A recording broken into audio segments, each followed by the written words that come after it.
Bonjour à toutes et à tous, on est ravis de vous retrouver sur Radio Territoria pour cette semaine exceptionnelle, bien sûr, que nous consacrons au monde agricole français avec notre nouvelle émission Paysans autrement, tous les jours jusqu'à samedi inclus, de 15h45 à 16h15 en direct du plateau Village Semences avec nos partenaires SEMAE, l'interprofession des semences et des plants, et les émotionneurs qui sont à l'origine de ce beau décor, de ce beau studio de télé pour cet événement. Événement très important, Salon de l'agriculture virtuel. Nous n'avons pas le choix puisque le Salon international de l'agriculture porte de Versailles auquel nous sommes habitués, malheureusement, n'a pas lieu cette année pour cause, vous le savez, de Covid-19. Dans un instant, nous allons retrouver Anne-Claire Vial d'Arvalis qui sera avec nous, l'Institut du végétal. Nous allons parler avec elle de ce qu'elle fait au quotidien, bien sûr, la découvrir et découvrir son métier. À la fin de cette émission, portrait d'une jeune agricultrice et journaliste animatrice radio et télé. La belle Fanny Agostini sera en direct de sa ferme. Comment et pourquoi a-t-elle changé de vie après Thalassa, puisque c'était la présentatrice de Thalassa. Elle nous dira tout également. Mais avant, c'est parti pour le dossier du jour. Alors, quelle place pour les femmes agricultrices aujourd'hui et demain? Coup de projecteur sur les femmes agricultrices. Nous recevons la première d'entre elles, d'ailleurs, j'ai envie de dire, à l'occasion de la Journée internationale du droit des femmes. Christiane Lambert, bonjour. Bonjour. Merci beaucoup d'être avec nous sur Radio Territoria. Vous inaugurez cette nouvelle émission Paysans autrement, car vous l'avez remarqué, paysan n'est plus une insulte depuis quelques mois, et notamment depuis le début de la pandémie. On a redécouvert nos paysans, c'est quand même extraordinaire. Tiens, vous en pensez quoi de ça, pour commencer ? Pour nous, c'est une sacrée reconnaissance, un coup de projecteur. Nous étions, convaincus du rôle essentiel de l'agriculture et de l'alimentation. Et peut-être que les Français s'étaient un peu trop habitués à avoir des rayons pleins sans se poser de questions. Et puis à l'approche du confinement, plus 300% d'achat de pâtes, plus 200% d'achat de farine, ils ont eu peur de manquer. Mais les agriculteurs ont continué à travailler, alors sans gants, sans gel, sans rien du tout, parce que la vie végétale ou animale, elle se poursuit, elle ne se confine pas, elle ne s'arrête pas. Et c'est vrai que ça a fait un gros coup de boost au moral de voir les Français redécouvrir leur agriculture, envoyer des posts, poster des messages intéressants. Le président de la République, il s'est déplacé dans une ferme, dans une exploitation agricole qui produit des tomates en quantité, dans une serre tomate en Bretagne, grande région agricole. Oui, ce sont des signaux très positifs et très appréciés des agriculteurs. Alors il faut que ça dure, donc on va travailler pour que ça dure. Il faut que ça dure avec une pandémie qui est toujours là, mais avec la vaccination, il y a beaucoup d'espoir, bien évidemment, pour quand même retrouver un peu la vie d'avant. Et il faudra se poser la question, effectivement, de savoir si, avec ce retour à la vie normale, eh bien, on continuera à apprécier nos paysans, justement, et nos agriculteurs, comme on le fait en ce moment. C'est un peu la grande question que beaucoup se posent en ce moment, ça. Est-ce que ça va continuer? Est-ce qu'on va continuer à être apprécié? Quand même, on sent, c'est plus qu'un frémissement. Il y a quand même des expressions, il y a des retours à la terre, il y a des émissions de télé, des débats, des livres, des articles qui vont chercher davantage en profondeur que le superficiel que l'on avait parfois auparavant. Le fait que le président de la République ait parlé le 12 mars de l'année dernière de souveraineté alimentaire, c'est un mot qui a fait mouche. Le fait qu'aujourd'hui on parle de souveraineté industrielle, puisque les chaînes de construction de voitures sont bloquées parce qu'il nous manque les composants électroniques qui sont faits à Taïwan. En agriculture, pour l'instant, la chaîne alimentaire tient. Dans certains pays, ça a été la rupture totale, pas en France. Donc à nous d'expliquer tout ceci, mais je souhaite que les Français mesurent la chance qui est nôtre d'avoir cette agriculture qui est capable de produire en quantité, en qualité, de plus en plus respectueuse de l'environnement, et loin des grincheux qui ne pointaient que du doigt nos défauts. Aujourd'hui, beaucoup montrent la résilience et la ténacité des agriculteurs, comme dans le film Nous paysans, qui a été un énorme succès. C'est vrai. 5,3 millions de téléspectateurs. Hommage diffusé il y a quelques jours. Voilà, aux hommes, aux femmes, aux agricultrices aussi qui ont tenu pendant chaque guerre et qui ont tenu la maison. Et on va parler d'elles, évidemment. Voilà. Alors, je rappelle, Christiane Lambert, que vous êtes présidente de la FNSEA, mais aussi donc éleveuse de porc dans le Maine-et-Loire. Et vous cultivez également, je crois, du blé, blé, du maïs, de l'orge, Voilà. du triticale pour nourrir vos propres animaux. Tout à fait. Tout est stocké et transformé sur l'exploitation agricole et même la paille, puisque nos truies, lorsqu'elles sont gestantes, sont élevées sur paille. Alors, puisque c'est la journée internationale du droit des femmes, on a envie de vous découvrir évidemment un petit peu plus, Christiane Lambert. C'est quoi la journée type de l'éleveuse et également présidente de la FNSEA? Alors, C'est une journée de ministre? élevage, c'est le week-end. Oui. Donc, c'est lever 7h moins le quart et puis 3 heures de travail dans l'élevage avec mon mari. Idem le soir, 2 heures. Idem le dimanche, parce que les animaux, ça mange aussi le dimanche. Vous avez beaucoup de porcs? Oui, nous avons 235 truies. Nous sommes naisseurs et engraisseurs. Donc, nous avons 2 salariés, mais qui le week-end ne sont pas là. Donc, on prend notre tour de garde le week-end. Ouais. Mais grâce à eux, on peut aussi avoir des week-ends de temps en temps. Donc, nous les remercions. Alors, c'est presque du 7 sur 7, quoi, si je comprends bien, entre la comme on FNSEA est- et l'exploitation. Alors, la journée type à la FNSEA, c'est arrivé à 7h30 au bureau. Ouais. Et très souvent jusqu'à 22h30, 23h le soir, avec des rendez-vous toutes les heures, des conseils d'administration, des bureaux, bref, un agenda très très très serré. Ouais. Alors Christiane Lambert, vous parliez tout à l'heure effectivement de ce film qui a effectivement cartonné, si l'on peut dire, à la télévision l'autre jour, où on a vu d'ailleurs les femmes qui tenaient la boutique pendant que les hommes étaient à la guerre au début du XXe siècle, pendant la guerre de 39-45, etc. Et c'était très intéressant et enrichissant pour tout le monde de voir ces images. Aujourd'hui, c'est facile d'être une femme dans l'agriculture française en 2021? C'est plus facile que du temps de ma maman. Oui. D'abord parce qu'il y a eu le combat des femmes qui m'ont précédée pour avoir un statut d'agricultrice et des droits économiques égaux à ceux des hommes, ce qui n'était pas le cas. Donc le mot agricultrice est rentré dans le Petit Larousse en 1961, mais beaucoup de femmes indiquaient sans profession sur tous leurs documents administratifs. C'est seulement depuis 1985 qu'on peut avoir le statut d'agricultrice quand on est marié, donc au sein d'une EARL, une entreprise agricole à responsabilité limitée à l'époque. Et c'est seulement depuis 2010 que l'on peut être en GAEC, groupement agricole d'exploitation en commun, avec son mari.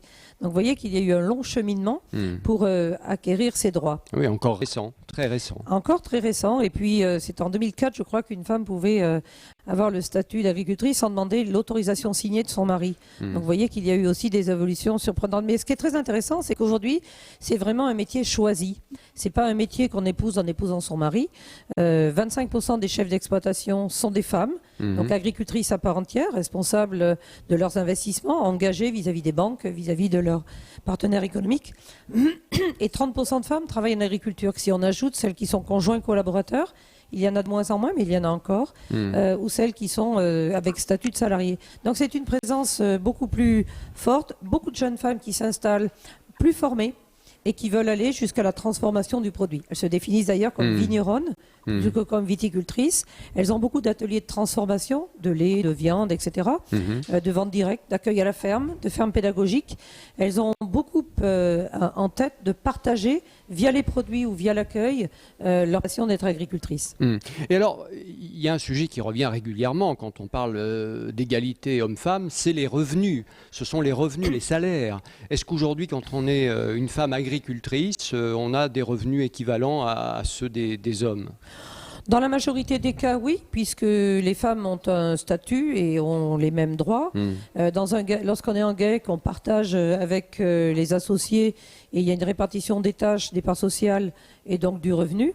Mais les choses sont beaucoup plus définies. C'est vrai qu'il y a eu une période où les femmes avaient moins de revenus parce que comme elles étaient conjoints collaborateurs, elles n'émargeaient pas de la même façon. Après, dans un GAEC, c'est un choix entre associés.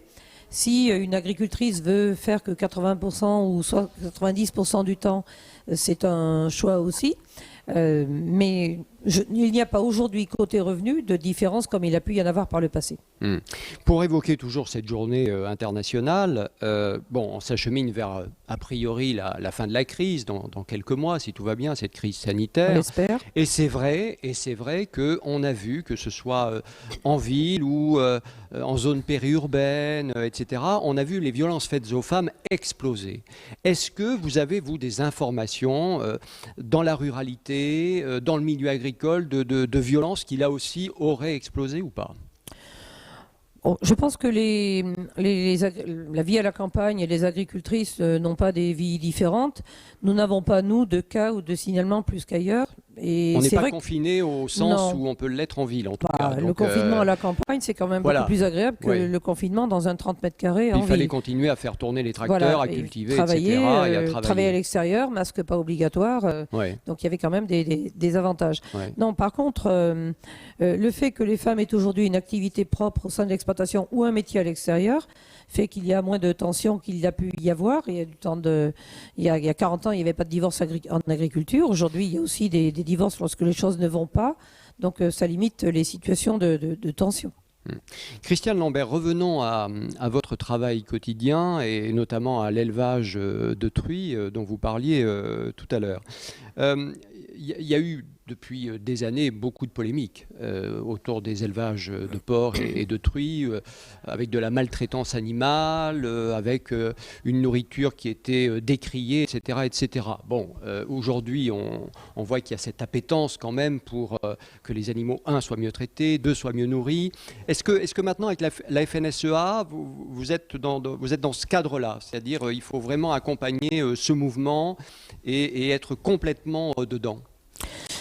On a toujours été dans l'accompagnement et la modernisation des élevages et donc le bien-être animal. Les directives européennes existent depuis 2003, donc c'est vous dire, ça fait presque 20 ans. Le mouvement de contestation, il est le fait d'animalistes, mais qui pour certains sont anti-viande, donc ils trouveront toujours matière à critique, puisque de toute façon leur objectif... Il n'y avait aucune réalité derrière.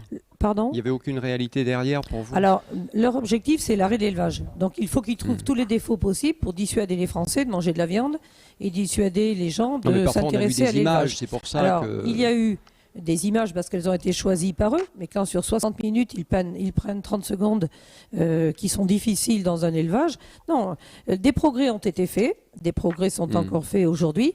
L'alimentation des animaux est hyper encadrée, sanitairement aussi. Les normes de bien-être ont évolué. Nous avons des animaux aujourd'hui qui sont dans des meilleures conditions d'élevage. Il y a 20 ans, on ne se posait pas les mêmes questions qu'aujourd'hui, mais c'est comme dans nos maisons. Mais par exemple, vous, la truie chez vous que vous élevez, elle a combien de mètres carrés? Alors la truie, elle est en liberté et elle est sur paille quand elle est truie gestante. Et quand elle rentre dans la salle de mise bas, elle est dans une case où il y a une partie bloquée pour la truie pour qu'elle n'écrase pas ses petits. Mais elle n'est pas attachée. Ça fait 15 ans que les truies sont détachées. Il y a aujourd'hui des innovations qui arrivent qui permettent justement d'avoir des truies que l'on débloque et qui peuvent être libres 4-5 jours après la mise bas. Pourquoi 4-5 jours après? Parce que les porcelets sont plus hardis et il y a moindre risque qu'ils soient écrasés. Si la truie était bloquée, c'est qu'il y avait une raison. C'est pour ne pas écraser ses petits. Sinon, c'est la truie qui est en bien-être, mais c'est les petits qui se font écraser 25% davantage. Donc, ces sujets-là, nous les avons intégrés. Vous voyez, en 2013, alors que j'étais vice-présidente de la FNSEA, on avait fait un document, on avait écrit un livre qui reprenait toutes les actions conduites en matière de bien-être animal, à la fois la formation, les actions conduites en exploitation, les chartes de bonnes pratiques d'élevage, mais aussi tous les sujets de recherche. Vous voyez, c'était en 2013. Donc, il y a déjà 8 ans. Donc tous les agriculteurs aujourd'hui recherchent le bien-être. Et puis vous savez, une poule qui n'est pas en situation de bien-être, elle ne fait pas un œuf par jour. Une vache qui est en mauvaise condition, elle ne donne pas du lait correctement. Oui, bien sûr. Mais Exactement. moi, je vous posais cette question aussi parce qu'il m'est arrivé évidemment de visiter des exploitations et des élevages, notamment de porcs en Bretagne, où effectivement le porc est dans une case, ça fait 1 mètre de large, ils sont bloqués là-dedans. C'est sûr que ça pose question. Non, mais je dis ça par rapport à nos grands-parents qui élevaient le cochon à la maison et qui avaient de la place. Il ne faut pas confondre ce qui se passait il y a pas mal d'années et les nouveaux bâtiments tels qu'ils se construisent aujourd'hui. Aujourd'hui, on est capable de faire des installations plus modernes, plus lumineuses. Mais vous savez, ça dépend aussi des préconisations. Il y a 20 ans, quand on a fait notre premier bâtiment, 25 ans, on nous avait préconisé de mettre les animaux dans le noir. Donc on avait obscurci toutes les fenêtres. Aujourd'hui, on prône les puits de lumière et la lumière naturelle, comme dans les maisons. Donc les techniques et les conseils évoluent aussi. Mais le bien-être, c'est vraiment le cœur des priorités de tout éleveur aujourd'hui. Les produits que vous utilisez, donc les produits de la ferme, pour nourrir tous ces animaux, c'est du bio, c'est pas du bio, alors c'est un peu des deux. Non, nous sommes en agriculture raisonnée. Notre exploitation a été certifiée agriculture raisonnée. Elle est aujourd'hui certifiée haute valeur environnementale, donc au niveau 3. Et tous les agriculteurs qui font la transformation d'aliments à la ferme, c'est 70% des éleveurs en Pays de la Loire, ont tous des itinéraires de réduction d'intrants. Dans notre exploitation, nous n'utilisons pas de soja importé, nous utilisons du tourteau de colza, parce que grâce au colza produit en France qui fait du biocarburant, nous récupérons les coproduits qui sont des tourteaux de colza. et nous leur donnons aussi des graines de lin pour justement améliorer la teneur en oméga 3 de la viande de nos animaux. Et ces pratiques sont de plus en plus répandues et c'est tout à fait rassurant. Mais notre élevage est un élevage classique que beaucoup d'agriculteurs font également. Et nos produits sont aujourd'hui vendus sous marque avec notre coopérative. La nouvelle agriculture. La nouvelle agriculture, effectivement, dont on voit la publicité à la télé tous les jours pratiquement en ce moment. Tiens, Christiane Lambert, je vous propose d'accueillir, j'imagine qu'elle est avec nous, Anne-Claire Vial, qui est présidente d'Arvalis Institut Végétal et agricultrice dans la Drôme. Bonjour Anne-Claire. Oui, bonjour à vous, bonjour Christiane. Bonjour Anne. Comment allez-vous ? Ah, très bien, je vous remercie. Il fait un beau soleil, tout va bien. Ben voilà, ben ici c'est pareil, le soleil brille. Merci en tout cas d'être avec nous sur Radio Territoria, en direct du studio Village Semences avec l'interprofession des semences et des plants, je le rappelle. Vous vous connaissez avec Christiane, j'imagine, depuis un petit temps maintenant. Une autre femme va nous rejoindre également dans quelques instants, c'est Fanny Agostini. Avant, je voulais qu'on découvre un peu Anne-Claire Vial. Anne-Claire Vial, Arvalis, Institut Végétal. Racontez-nous ce que c'est, à quoi ça sert.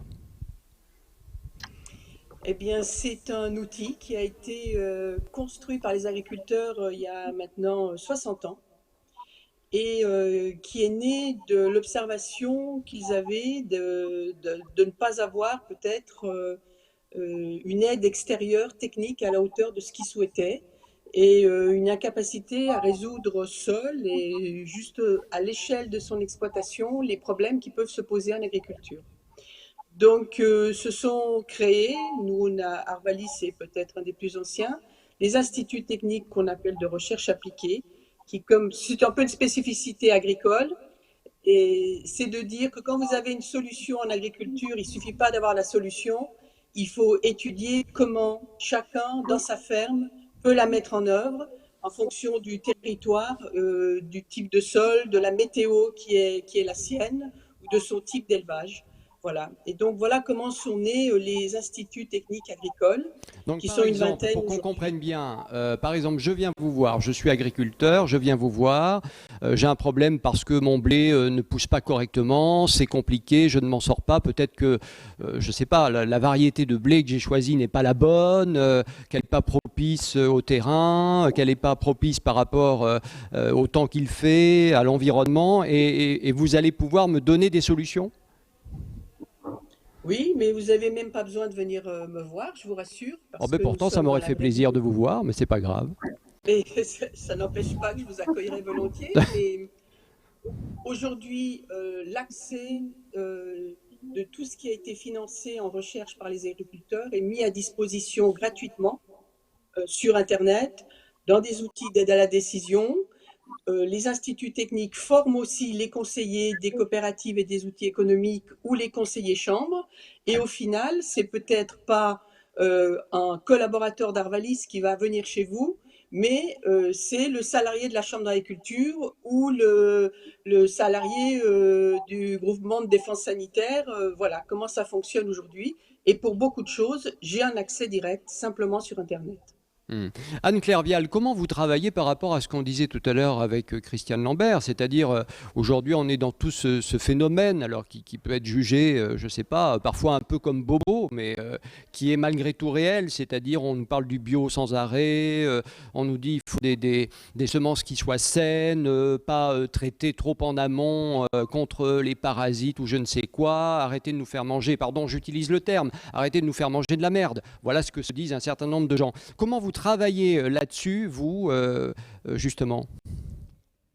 Alors, si vous voulez, je crois que l'approche que l'on a aujourd'hui, et c'est bien de pouvoir le dire parce que peu le savent, en fait, les agriculteurs sont beaucoup plus touchés que peut-être les citoyens se l'imaginent par la totalité de ces critiques. Et la manière que nous avons aujourd'hui, pour beaucoup d'entre nous, et nous le faisons nous sur notre exploitation avec notre fils qui est déjà installé, eh bien, c'est de rentrer dans des démarches qualité. Donc voilà, nous aussi, nous sommes aujourd'hui certifiés HVE3. Nous avons des contrats qualité, par exemple sur le blé dur, pour faire les pâtes, ou sur le blé panifiable. avec des cahiers des charges spécifiques. Nous avons aussi, puisque nous faisons des légumes de plein champ, des cahiers en transition agroécologique. Enfin, voilà, donc aujourd'hui, nous essayons voilà, de rentrer dans des démarches qui permettent de montrer au consommateur final que nous travaillons avec le moins de produits chimiques possible et le plus en accord avec la nature et le bon fonctionnement des milieux. Voilà, Christiane Lambert, une nouvelle preuve qu'aujourd'hui, l'agriculture est de plus en plus raisonnée, saine et qu'on mange de mieux en mieux. Tout à fait, d'où l'importance de ne pas reprendre les lieux communs, tels que vous avez dit tout à l'heure. L'agriculture française C'était est un peu pour vous provoquer, oui, hein, bien entendu. Mais oui, mais faut pas le propager, ça sert à rien. Ouais. Pas vous, pas ici. Oui. L'agriculture française est reconnue comme l'une des plus sûres et les plus saines au monde. Nous sommes en Europe le pays qui a le plus réduit l'utilisation des produits phytosanitaires. La Commission européenne le reconnaît, d'autres pays ne sont pas encore à notre niveau. Notamment les pays de l'Est. Oui. Pour les agriculteurs qui font des efforts tous les jours, qui se battent avec le climat, avec les ravageurs, avec les maladies, pour des gens qui connaissent assez peu nos métiers, c'est assez insultant. Moi, je ne dis pas que dans tel ou tel métier, ils font des choses pas bien. Enfin, moi, je connais l'agriculture, je ne sais rien du tout sur les métiers hospitaliers, je ne vais pas donner des conseils. Ouais, donc, ouais. Voilà, je pense que c'est très important d'écouter les de experts. répondre, Anne-Claire Vial, qui préside un C'est institut... important de répondre à tous ces gens qui Bien sûr. peuvent penser ça, je pense. Anne-Claire Vial, qui préside un institut technique et qui a elle-même une grande compétence, telle qu'elle nous l'a expliqué. On a la même chose dans les instituts techniques de l'élevage, sont à même d'expliquer ces choses-là. Et les agriculteurs sont aujourd'hui ceux qui vont le plus sur Internet pour justement suivre des podcasts, des webinaires, des vidéos, pour améliorer leurs connaissances. Voilà, donc l'agriculture, elle se modernise, elle évolue. Elle n'est pas sourde, elle entend ces attentes de la société. Et par exemple, sur les 5 dernières années, on a réduit de 42% le recours aux antibiotiques en élevage en France. Bravo. Dans d'autres pays, c'est plus 20%. Donc c'est aussi des choses, il faut parler des mauvaises nouvelles, Bravo, il faut aussi bravo. parler des bonnes. Bah, c'est vrai, bravo, franchement. Tiens, puisqu'on parle d'Arvalis avec Anne-Claire, Arvalis, alors vraiment, est comment dire, très positionné sur l'égalité homme-femme. Et alors, j'ai lu, Anne-Claire, que en ce qui concerne les salaires, vous aviez fait un travail extraordinaire. Racontez-nous. Alors écoutez, non, je crois qu'aujourd'hui, qui plus est quand on est une femme en responsabilité, c'est un sujet c'est la première question qu'on doit poser à son directeur général. Voilà. Je crois que c'est une préoccupation qu'on doit tout avoir, parce que si déjà on demande aux hommes de s'en occuper, mais si déjà les femmes ne le font pas, ça serait quand même un comble. Merci. Il faut aussi en tout rappeler, cas. et je veux juste te dire un chiffre, Oui. aujourd'hui dans les écoles d'ingénieurs, d'ingénieurs agricoles, c'est près de 60% de femmes. Ah Voilà, oui, quand donc même. ça, il faut aussi le savoir. Oui. C'est un peu comme dans les études de médecine, et donc raison de plus pour avoir le souci de nos collaboratrices. Je confirme, ma fille est en école d'ingénieur agronome à Rennes, à AgroCampus Ouest. Ouais. C'est le pourcentage que vient de citer Anne-Claire Vial.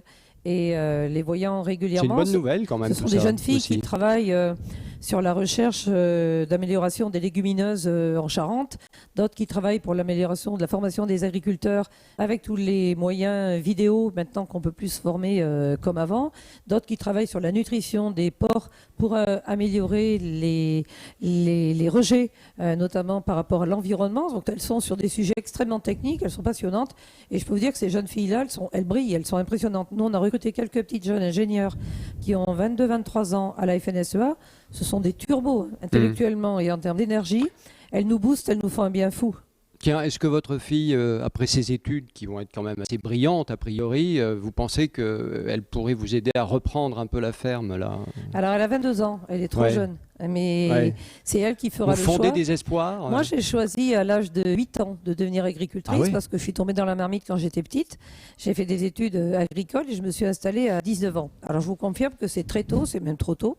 Heureusement, après, avec le syndicalisme, j'ai pu élargir mes horizons et m'ouvrir sur d'autres choses. Moi, je préconise vraiment que les jeunes aillent faire un autre métier avant et puis après décident s'ils le veulent de revenir. Avoir travaillé ailleurs, c'est aussi avoir connu d'autres métiers, connu une hiérarchie, raisonner différemment et puis penser à son avenir pour soi. Et on a besoin de jeunes dans l'agriculture parce qu'on s'aperçoit aujourd'hui, et j'en parlais il y a quelques heures d'ailleurs avec des producteurs de fraises du Lot-et-Garonne, qui malheureusement ne trouvent une fois de plus pas le personnel nécessaire pour cueillir les fraises dans les semaines qui viennent. C'est quand même dramatique. Tout à fait, on recrute tous les saisonniers qui n'ont pas trouvé de travail avec la fermeture des stations de ski, tous les saisonniers qui n'ont plus de restaurant ouvert et qui sont à la peine. Nous les attendons en agriculture. Nous avons des métiers au grand air, passionnants, physiques, mais ils sont tous habitués à travailler physiquement, ces gens-là. Et comme l'année dernière, nous allons recruter 200 000 contrats sur avril, mai, juin. Donc l'agriculture recrute.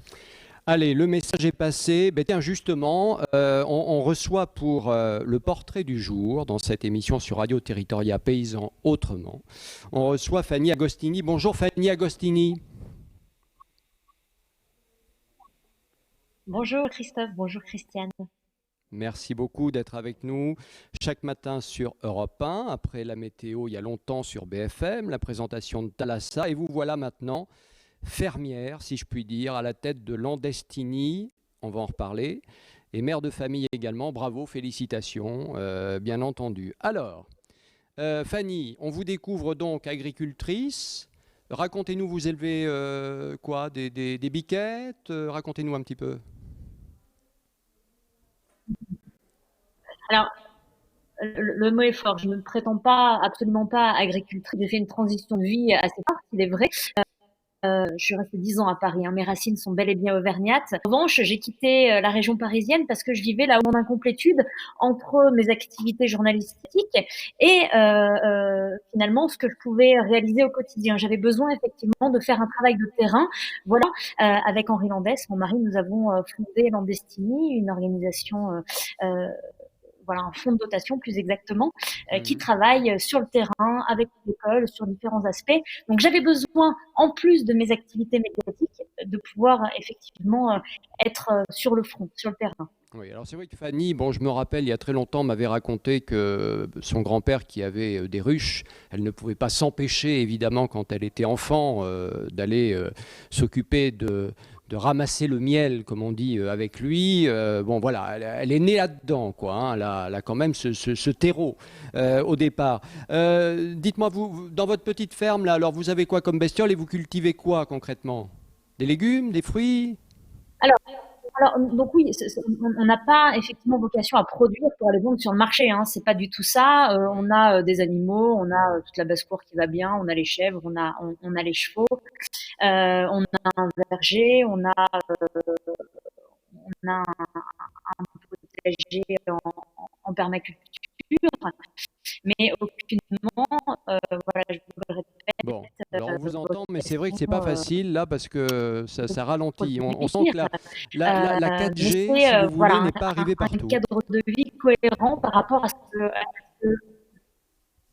Bon, très compliqué de parler avec Fanny. Non mais Fanny, c'est un peu, comment dire, une néo-rurale. Alors c'est très à la mode, Christiane Lambert, tous ces gens qui partent de la ville et puis qui finalement changent de métier complètement aussi. Ça, c'est de plus en plus fréquent.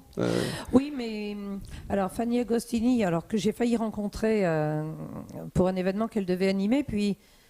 question de femme, vous voyez, son petit a été malade ce jour-là et elle a choisi de s'excuser. C'est ça aussi quand on est je sais que ça lui prend beaucoup de temps en ce moment. C'est dommage qu'on ne puisse pas l'écouter et que la bande passante soit pas bonne parce que j'aurais aimé l'entendre davantage. Elle a fait le choix d'aller s'installer là-bas parce qu'elle peut conduire son activité aussi, je crois, de consultante ou d'animatrice. En tout cas, elle a des convictions. À distance, oui. Et elle a des convictions et elle avait envie de le vivre et de gratter la terre, comme elle dit.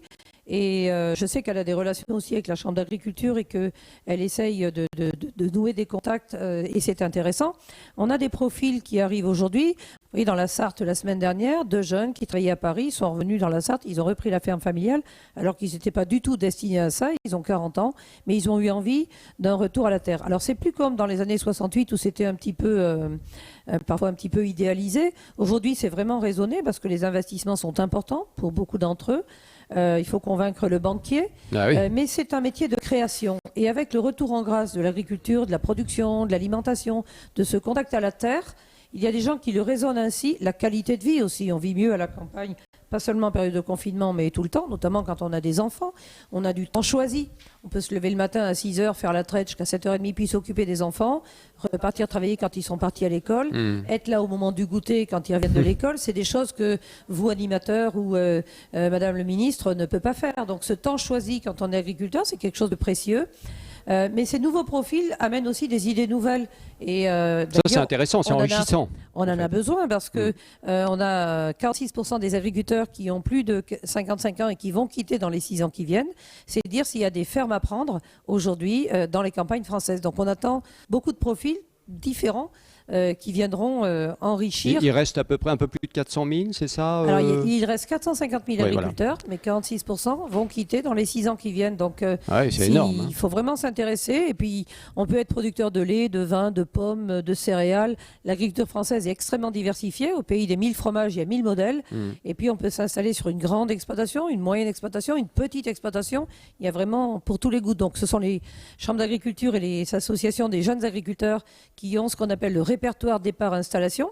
Les agriculteurs cédants qui n'ont pas de successeurs inscrivent leur exploitation dans cet organisme-là, et les jeunes qui veulent reprendre une exploitation peuvent s'adresser. C'est en général dans les locaux de la maison des agriculteurs, des chambres d'agriculture, qu'il faut s'adresser.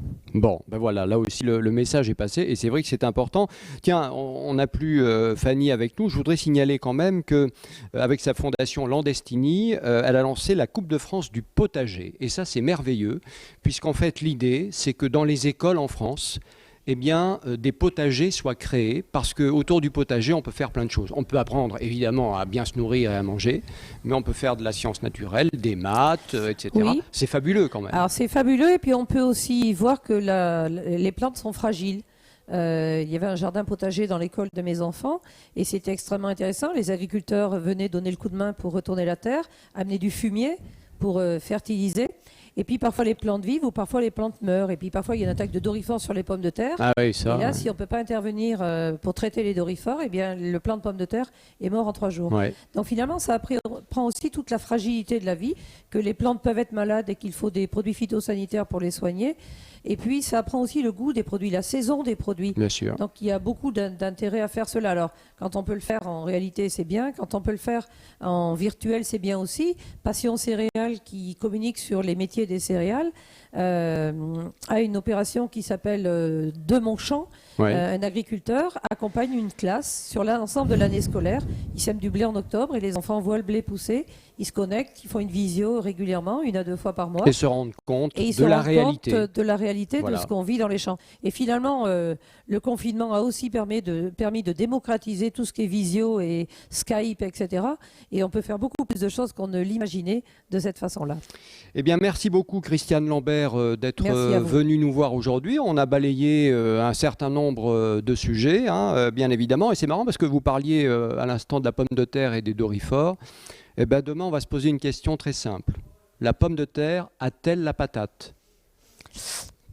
Ça a été dur pendant le confinement parce que les restaurants fermés. Exactement. Voilà. Des tonnes de pommes de terre qui étaient à l'abandon. À la maison, et donc on mangeait moins de pommes de terre. Des petites pommes de terre abandonnées. Eh ben, on en parlera demain sur Radio Territoria dans Paysans Autrement. On vous remercie beaucoup d'avoir été avec nous pour cette première émission. Et on vous dit à demain, 15h45. Soyez au rendez-vous.